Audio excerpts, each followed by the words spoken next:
Good day everyone. My name is Joanna Escacho and my topic is about Kingdom Archezoa. Archaebacteria are the oldest organism living on Earth.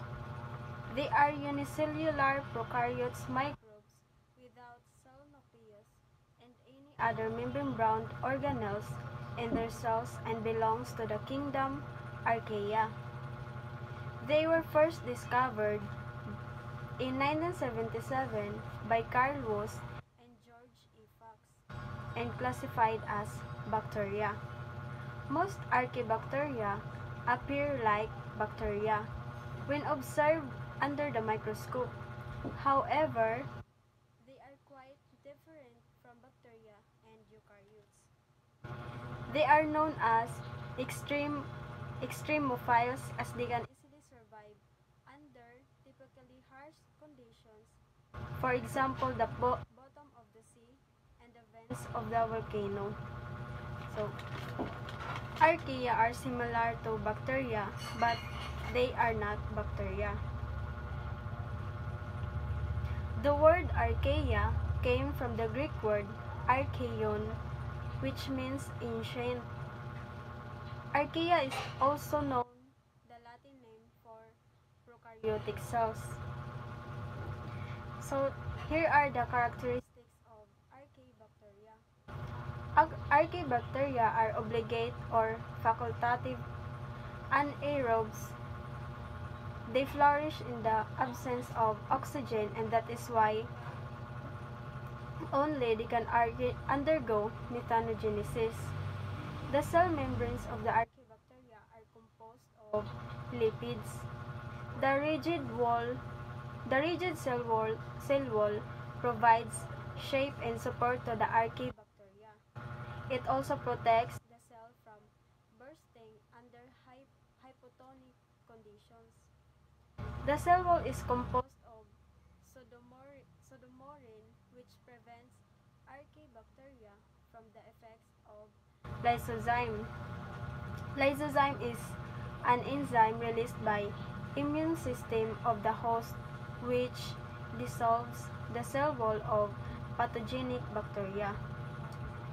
These do not possess membrane-bound organelles such as nuclei, endoplasmic reticulum, mitochondria, lysosomes, or chloroplast. Its thick cytoplasm contains all the compounds required for nutrition and metabolism. They can live in a variety of environments and are hence called extremophiles. They can survive in acidic and alkaline aquatic regions and also in temperature above boiling point. They can withstand a very high pressure of more than 200 atmospheres. Archaebacteria are indifferent towards major antibiotics because they contain plasmids which have antibiotic resistance enzymes. The mode reproduction is asexual, known as binary fission. They perform unique gene transcription. The difference in their ribosomal RNA suggests that they diverge from both prokaryotes and eukaryotes. So, here are the structure of archaebacteria. We have pilus, cytoplasm, ribosomes, nucleode or DNA, plasma membrane, cell wall, flagellum, and it looks like capsule. Here are the types of archaebacteria. We have Crinarchaeota, Euryarchaeota, Corarchaeota, Tomarchaeota, and Nanoarchaeota. Crinarchaeota is one of the most abundant archaeal phyla in terrestrial environments, with a mean relative abundance of 0.5% of total prokaryotic phyla detected in terrestrial soils. They are widespread across soil samples with an occupancy of around 88%. So, Crenarchaeota, they can exist in broad range of habitat. They are tolerant to high temperature and extreme heat. They have a special type of protein which help to survive in high temperature. It can be found in deep sea vents, hot springs, and superheated water region. They have used as specific inhibitors for various enzymes. Next is Euryarchaeota. Euryarchaeota from ancient Greek Eros, which means broad wide, is a kingdom of Archaea.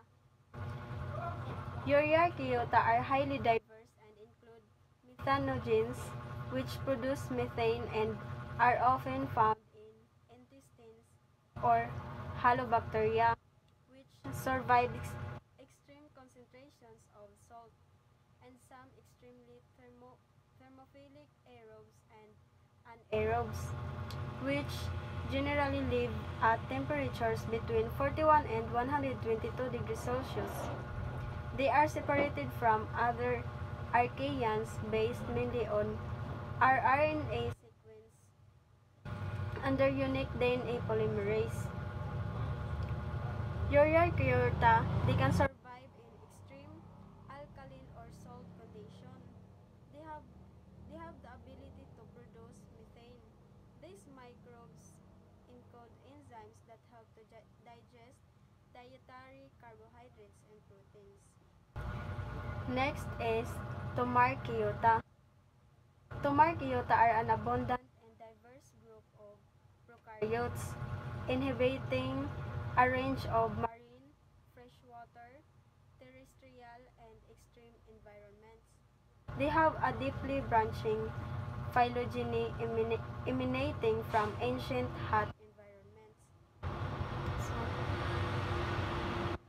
Tomarchaeota, this includes archaea that oxidize ammonia. It plays an important role in biogeochemical cycle. Next is Nanoarchaeota. The Nanoarchaeota are a group of symbiotic archaea that engage in close interspecies associations with diverse archaeal hosts.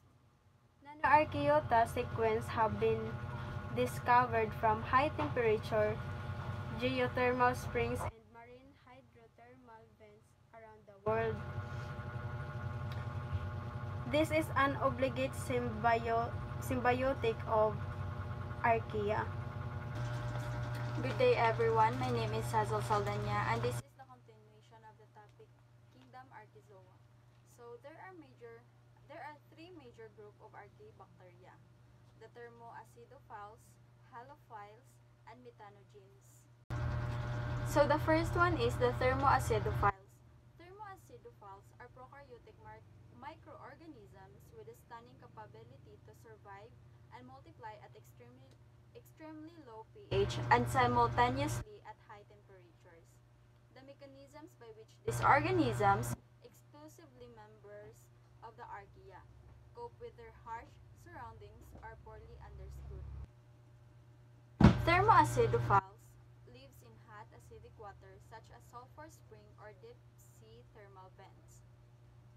These are called extreme thermophiles or heat-loving. These are chemosynthetic. For example, they obtain energy from oxidizing sulfur for synthesis of food. Under aerobic condition, they usually oxidize sulfur to sulfuric acid. Next is the halophiles. Halophiles are organisms represented by archaea, bacteria, and eukarya, for which the main characteristic is their salinity requirement, halophilic or salt-loving. So halophiles can live in high salt concentrations such as Dead Sea and Great Salt Lake because of the presence of lipid membrane, mucilage covering, absence of subvacuoles, and high internal salt. These are also facultative and aevorous. These are also called as salt-loving, and Archaebacteria. These halophiles bacteria produce a purple color bacteria known as Bacteriorhodopsin, which allow to use sunlight as a source of photosynthetic energy, similar to plants. These have cell membranes with catino- catinoid pigment for protection against harmful solar radiations. So the last one is the methanogens. Methanogens are archaeobacteria that produce methane as a metabolic byproduct. Methanogenic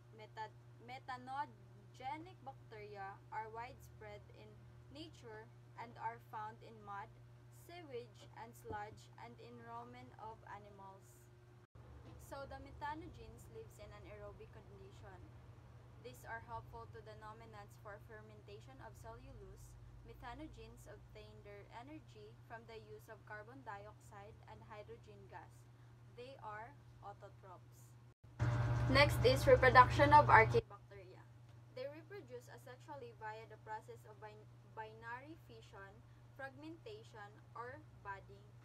Binary fission is the sexual reproductive process where a body divides into halves to mature into separate different organisms. In fragmentation, a new individual or organism develops from a part of the parent body. So next is the importance of archaebacteria. They are capable of producing methane. They act on the organic matter and decompose it to